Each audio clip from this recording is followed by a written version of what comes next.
A nivel de salud se puede cambiar bastante. A nivel de sanidad va a depender no de la tecnología, sino realmente de los decisores, ¿no? de las administraciones públicas, de si realmente son permeables y tienen criterio para poderlo hacer de la forma correcta. Estamos en el momento casi más importante en las últimas décadas.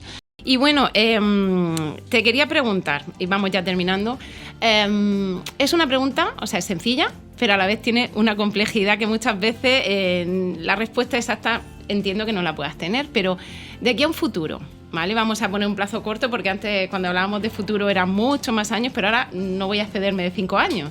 Año 2030, que ya se dice que va a haber ahí un cambio importante.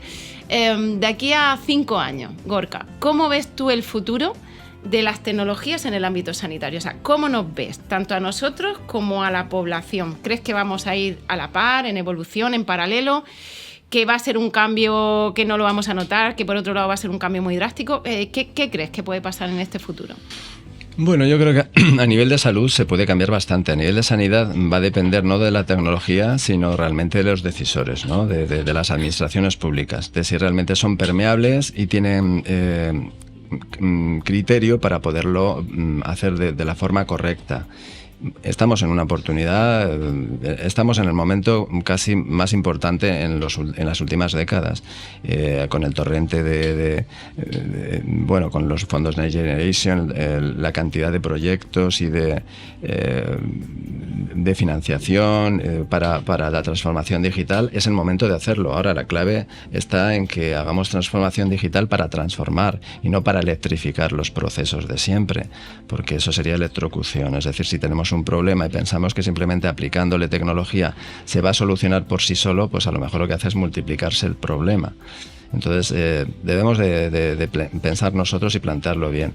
A nivel de factibilidad veo más fácil, por ejemplo, la aplicación de la inteligencia artificial en imagen. Ese campo lo veo que puede avanzar con bastante facilidad y que además va a brindar mucho, porque si está preparado es muy posible que ya no nos confundamos y que podamos hacer cribado en una radiología y que cosas que se nos hayan pasado con garantía, digamos, podamos hacer una lectura automática de ciertas pruebas de imagen, ¿no? Eso por un lado. Luego, por otro lado, veo una parte muy importante, el procesamiento del lenguaje natural. Procesamiento del lenguaje natural y poder codificar a partir de texto va a ser fundamental. Es decir, por fin vamos a dejar atrás la mala letra de médico, porque aunque pusimos teclado hace ya unas décadas, el médico sigue escribiendo mal y no codifica. Algunos codifican y no saben que lo hacen, y que eso es, por ejemplo, en primaria, al final codifica el propio médico de familia y no se le explica realmente lo que implica eso por detrás. Y faltan ayudas para eso, pero poderlo hacer desde texto libre va a dar un salto si realmente luego podemos implicar que haya ciertos asistentes diagnósticos o terapéuticos, es decir, te vaya ayudando a saber qué es lo que tiene el paciente y qué es lo que le puedes ofrecer, ¿no? Y tercero, yo pondría la interfaz por voz.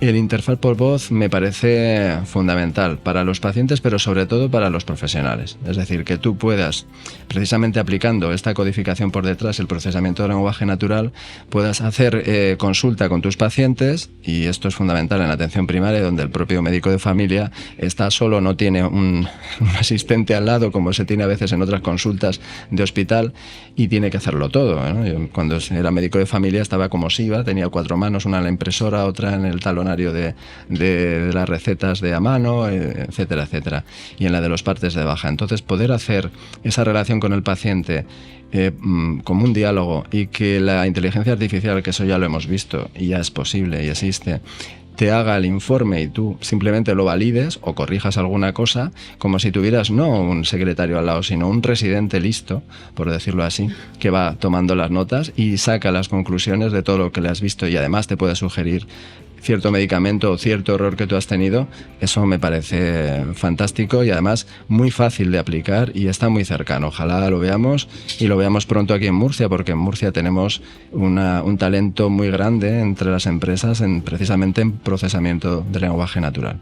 Sí, señor. Además me recuerda ahora mismo la de Inbox Medical, una empresa que sabemos que es referente en ese tema, tanto a nivel regional como nacional, y de hecho ya están implementando sistemas como por ejemplo en el Hospital Reina Sofía para los anatomopatólogos, es decir, van dictando el informe que antes tenían que estar mirando y escribiendo y ahora lo van dictando y con el reconocimiento de voz y el procesamiento del lenguaje natural va estupendo. Sí, hay empresas como Vocally, y hemos colaborado también con ellos y bueno, y tenemos un camino yo creo que muy cercano al éxito.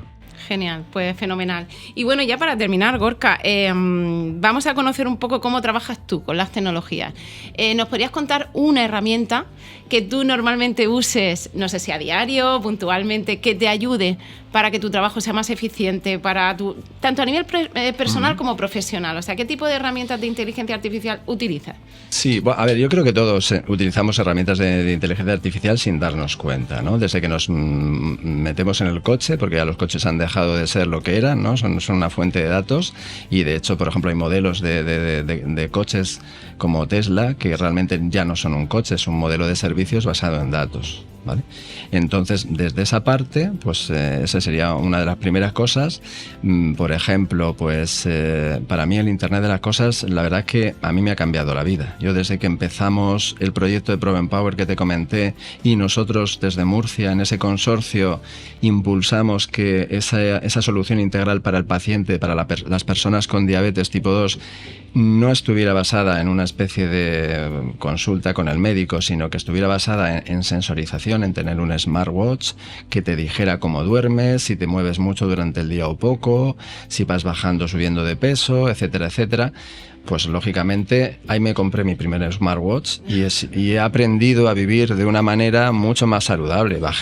Bajé peso desde entonces y me siento mucho más joven, y de ese proyecto ya han pasado varios años y yo te diría que ahora casi tengo 10 años menos que tenía antes. O sea que al final la tecnología, como dicen, adelgaza y rejuvenece. Yo creo que tenemos ahora algoritmos que nos ayudan a saber cómo estamos durmiendo, cómo estamos viviendo y el estilo de vida en ese sentido, así como la tecnología a veces impacta de forma negativa en el estilo de vida, muchas veces es el caso de los adolescentes, pues también tenemos casos de lo contrario, ¿no? Y creo que es un campo en el que nosotros hemos trabajado y hemos obtenido La tecnología no es mala per se, es como en su día cuando se hicieron los libros, o por lo menos cuando con el Renacimiento y la imprenta los libros fueron ya, salieron, diríamos, de los monasterios, pues habría gente que quemaba libros porque decían que eran malos. Los libros no son ni malos ni buenos, hay libros malos, libros buenos, pero siempre es mejor tenerlos, ¿no? Entonces la tecnología,